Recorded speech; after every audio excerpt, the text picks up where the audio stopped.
नमस्कार। भोरे भोर के एक और एपिसोड में आपका बहुत बहुत अभिनंदन करते हैं। जैसा कि आप सभी जानते हैं कि अब चुनाव की तैयारियां पूरे जोर शोर पर शुरू हो चुकी हैं और इस चुनाव तैयारियों में जैसा कि आप सभी जानते हैं कि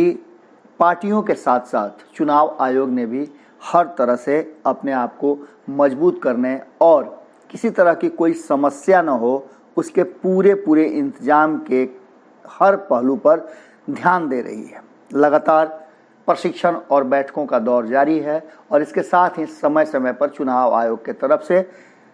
कई ऐसी बातें सामने आ रही हैं जो ये तस्दीक कर रही हैं कि समय पर चुनाव होंगे। अब जब समय पर चुनाव होंगे तो निश्चित रूप से राजनीतिक दल और चुनाव लड़ने वाले नेताओं में बेचैनी भी बढ़ेगी और टिकट कैसे मिलेगा इस पर अलग अलग तरह से लोग अपनी अपनी तैयारियां भी शुरू करेंगे और कौन कैसे टिकट लेगा इस पर भी बातें होंगी। साथ ही सबसे बड़ी बात यह है कि आप सभी जानते हैं कि देश में खास करके लोकतंत्र को जीवित रखने का एक नया जो तरीका अपनाया जा रहा है, जो नई ट्रेंड चल गई है, उसमें अब गठबंधन की राजनीति का समय आ गया है। जैसा कि आप सभी जानते हैं कि गठबंधन की राजनीति में हर दल एक दूसरे के साथ जुड़ करके चुनावी तैयारियां करते हैं। हालांकि आपने देखा होगा कि कालांतर में अलग अलग आइडियोलॉजी के भी लोग गठबंधन में शामिल होते रहे हैं और एक साथ चुनाव लड़ते रहे हैं। बाद में उनके आइडियोलॉजी और कॉमन मिनिमम प्रोग्राम के हिसाब से सरकारें भी चली हैं। हालांकि ये सरकार पहले के दौर में थोड़ी असफल रही हैं, पर अब जो स्थितियां सामने आ रही हैं उसमें इसकी सफलता के ग्राफ ज़्यादा है। आपको उदाहरण के तौर पर बता दें कि भारतीय जनता पार्टी और नीतीश कुमार की पार्टी पिछले लंबे समय से लगभग 20 सालों से 2 दशक से एक साथ चल रही हैं। दोनों के आइडियोलॉजी में काफ़ी अंतर है और आप एक और चीज़ जानते होंगे कि दोनों की आइडियोलॉजी कहीं ना कहीं मेल नहीं खाती थी, पर जिस तरह से पिछले 2 दशक के आसपास ये दोनों एक साथ चलते आ रहे हैं और सभी तरह के फैसले एक साथ मिलकर बिना किसी हील हुज्जत के ले रहे हैं, उससे आपको अंदाजा हो गया होगा कि गठबंधन की राजनीति और राजनीतिक दलों के लिए ये रास्ता कितना सुगम और ज़रूरी हो गया है। जब जब गठबंधन की बात होती है तो उसमें नए और पुराने दलों की बात होती है। चुनाव आते हैं तो ये और तेज हो जाता है। जैसा कि आप सभी जानते हैं कि महागठबंधन को लेकर के जिस तरह से आरजेडी और तेजस्वी यादव ने अपना स्टैंड ले लिया है, उस स्टैंड में सीधी सी बात आपको नज़र आ रही है कि तेजस्वी यादव के नाम को मुख्यमंत्री के उम्मीदवार के रूप में स्वीकार करने की बाध्यता उनके साथी दलों की होगी, क्योंकि इस पर वो कोई समझौता नहीं करने जा रहे हैं। कई दलों ने तो इस बात को मान भी लिया है और इसके साथ एक बात साफ नज़र आ रही है कि जिन दलों ने ये बातें मान ली हैं उन दलों ने अब अपने लिए रास्ता भी बना लिया है और आने वाले समय में आपको देखने को मिलेगा कि सीट शेयरिंग का समझौता भी कमोबेश हो जाएगा। इसके बीच दूसरी जो सबसे महत्वपूर्ण गठबंधन है जो सत्ता में भी बिहार के है, एनडीए, उस गठबंधन में अभी भी जबकि कम दल हैं, मात्र 3 ही दल हैं, पर झमेला और भीतर से टूट फूट का शोर ज़्यादा नज़र आ रहा है। आपको बता दें कि राजनीतिक दलों और चुनाव के समय महत्वाकांक्षाएं बड़ी जोर पकड़ लेती हैं। एक तरफ जहां राजनीतिक दल अपने लिए सेफ कुनबा खोजते हैं, सेफ जगह खोजते हैं, वहीं हर दल अपने अपने हिसाब से सत्ता में पहुंचने के लिए जोड़ तोड़ भी करते हैं। इसी जोड़ तोड़ का नतीजा है कि एक बात जो सामने आ रही है उसमें भारतीय जनता पार्टी ने नीतीश कुमार को कप्तान तो बना दिया है, पर ऐसा लगता है कि कप्तान की नहीं चलेगी और बीजेपी उसमें मनमानी जरूर करेगी। जहां एक तरफ कप्तानी का हाव भाव और कप्तानी का गुरूर दिखाते हुए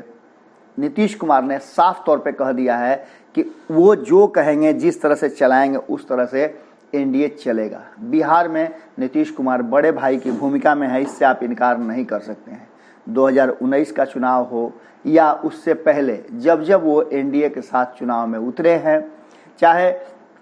2005 का चुनाव हो, 2009 का हो या फिर 2010 का चुनाव हो,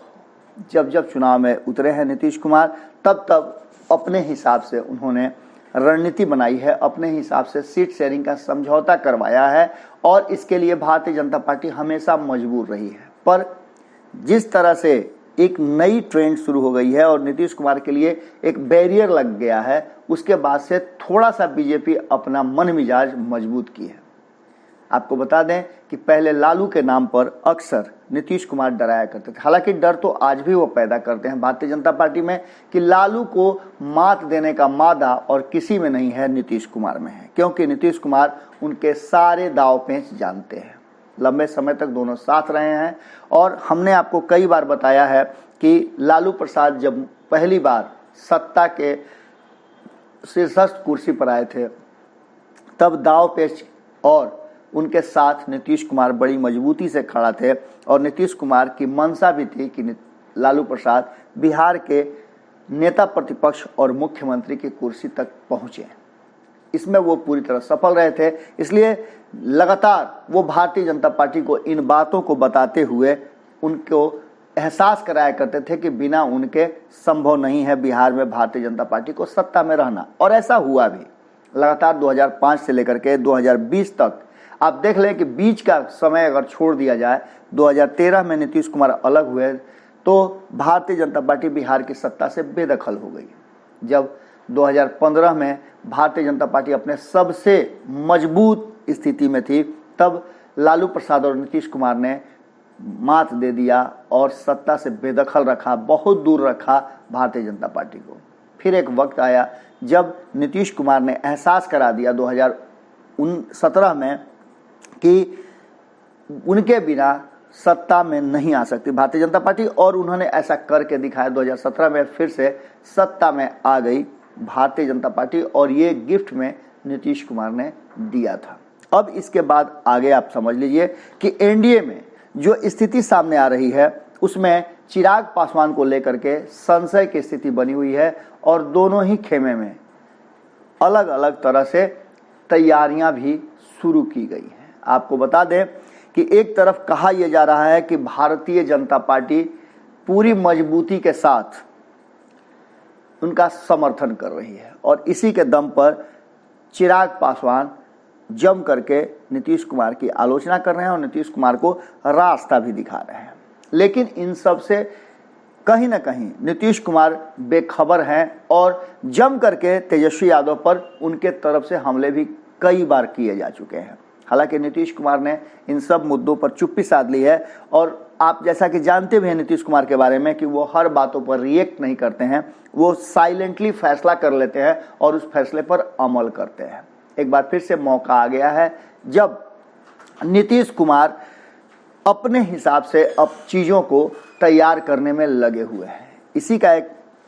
कारण है कि कप्तान बनने के बाद उन्होंने कई ऐसे फैसले लिए जो भारतीय जनता पार्टी को मानने पड़े। अब चिराग पासवान को लेकर के जिस तरह से नीतीश कुमार खपा चल रहे हैं भीतर ही भीतर, उनकी पार्टी ने भी कह दिया है कि अगर वो नहीं होते, जदयू नहीं हेल्प करती तो चिराग पासवान दोबारा एमपी नहीं बन पाते। उधर दूसरी तरफ चिराग पासवान और रामविलास पासवान दोनों ही पूरी तरह से उत्साहित हैं कि इस चुनाव में वो बेहतर परिणाम और रिजल्ट लेकर के आएंगे। यहाँ तक बात हो गई है कि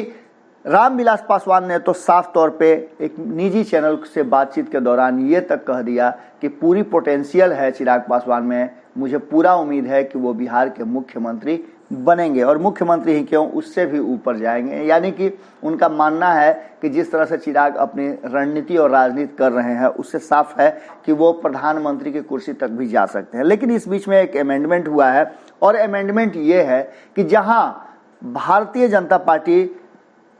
ये समझ चुकी है कि महागठबंधन के लिए रास्ते नीतीश कुमार के बंद हो चुके हैं। हालांकि तीसरे मोर्चे की जो सुगबुगाहट चल रही है उसमें भी नीतीश कुमार से 36 के आंकड़े चल रहे हैं और यही वो कारण है कि भारतीय जनता पार्टी ने कुछ फैसले लेने शुरू कर चुके हैं। उसी फैसले का एक जो हमारे सूत्र बता रहे हैं कि चिराग पासवान पर अगर बात नहीं भी बनती है नीतीश कुमार और भारतीय जनता पार्टी में, तो पप्पू यादव जो कि एक मजबूत खूंटे की तरह, मजबूत किले की तरह भारतीय जनता पार्टी के साथ आ सकते हैं। हाल फिलहाल में पप्पू यादव को लेकर के कई तरह की बातें सामने आई हैं। एक बात तो सबसे पहली आई थी कि पप्पू यादव की महागठबंधन में एंट्री को लेकर के आरजेडी और तेजस्वी यादव पूरी तरह से डिटरमाइंड है कि पप्पू यादव को महागठबंधन में एंट्री नहीं होगी। हालांकि कांग्रेस ने प्रयास किया था, पर कांग्रेस के प्रयास को 2019 में ही खारिज कर दिया गया था। अब स्थिति यह है कि पप्पू यादव तीसरे मोर्चे में भी नहीं है और तीसरे मोर्चे के लोगों ने भी पप्पू यादव को लगभग नकार दिया है। अब रहा सवाल कि जो पप्पू यादव तीसरे मोर्चे की कवायद शुरू कर रहे थे, तीसरे मोर्चे की शुरुआत कर रहे थे, उसके भी कई साथी अलग अलग बिखर गए हैं। जीतन राम मांझी एकमात्र ऐसे शख्स हैं जो अभी किसी भी तरफ नहीं है। हालांकि महागठबंधन में होने की बात महागठबंधन के साथी कह रहे हैं, पर कहीं ना कहीं नीतीश कुमार के तरफ उनका सॉफ्ट कॉर्नर नजर आ रहा है और इसी को लेकर के चर्चाएं तेज हो रही हैं। इन सब के बीच में जो हमारे सूत्र बता रहे हैं उसमें पप्पू यादव के तरफ भारतीय जनता पार्टी की नज़र है और ये कोई यूं ही नहीं है। 2014 में पप्पू यादव ने इससे जम करके 2015 के चुनाव में भी भारतीय जनता पार्टी का मदद किया था। इतना ही नहीं, अब तो एक ऐसा खबर भी एक निजी चैनल के द्वारा चलाया जा रहा है कि पप्पू यादव ने पूरी डील की थी और 2014 से लेकर के 2019 के बीच में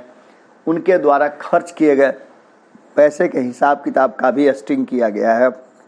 इतना ही नहीं, किस तरह से उन्होंने भारतीय जनता पार्टी की मदद की थी, किस तरह से वोटों की खरीद फरोख्त होती है, ये सारी बातें उस चैनल ने बताई है, पर हम उसका तस्दीक नहीं करते हैं। लेकिन इतना तो तय माना जा रहा है कि इस बार के चुनाव में पप्पू यादव अगर एनडीए में चले जाएं और भारतीय जनता पार्टी के मजबूत साथी की तरह वो नीतीश कुमार के लिए एक बड़ा चिंता का कारण बन जाए, तो कोई अतिशयोक्ति नहीं होगी। एक तरफ जहां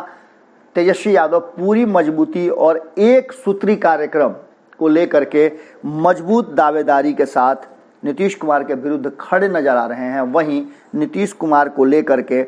एनडीए में जिस तरह की बातें चल रही हैं उससे एनडीए का पक्ष कहीं ना कहीं 2020 के चुनाव में कमजोर होता नजर आ रहा है। अब देखना होगा कि कैसे भारतीय जनता पार्टी, नीतीश कुमार और नए पुराने जो साथी एनडीए में जुड़ने और जुड़वाने की बातें चल रही हैं, जुड़ करके और एकजुट होकर के कैसे तेजस्वी यादव और महागठबंधन को मात देते हैं। सवाल बड़ा है और इस सवाल का जवाब निश्चित रूप से नीतीश कुमार को ढूंढना होगा, क्योंकि कप्तानी तो उन्हें भारतीय जनता पार्टी ने दे दी, पर उनकी मनमानी नहीं चलने देगी, ये बात अब साफ नजर आ रहा है। कैसा लगा विश्लेषण जरूर बताइएगा, क्योंकि आपके द्वारा लिखे गए कमेंट और दिए गए विचारों पर हमारा सब कुछ टिका होता है। हमें लगता है कि हम जो प्रयास कर रहे हैं वो आप तक पहुंच रहा है और आप उन प्रयासों को देख रहे हैं, अपने सुझाव भी दे रहे हैं। अगर आपने हमारा चैनल अब तक सब्सक्राइब नहीं किया है तो ज़रूर कर लीजिएगा, क्योंकि अच्छी और सच्ची खबरों के साथ साथ बहुत ऐसी बातें आपसे मिस कर रही हैं। नमस्कार। सक्सेस की ओर शिखर करियर इंस्टीट्यूट के साथ शिखर करियर इंस्टीट्यूट पूर्वी भारत में एकमात्र कोचिंग संस्थान जो एक्सक्लूसिवली है मेडिकल एंट्रेंस एग्जाम के लिए।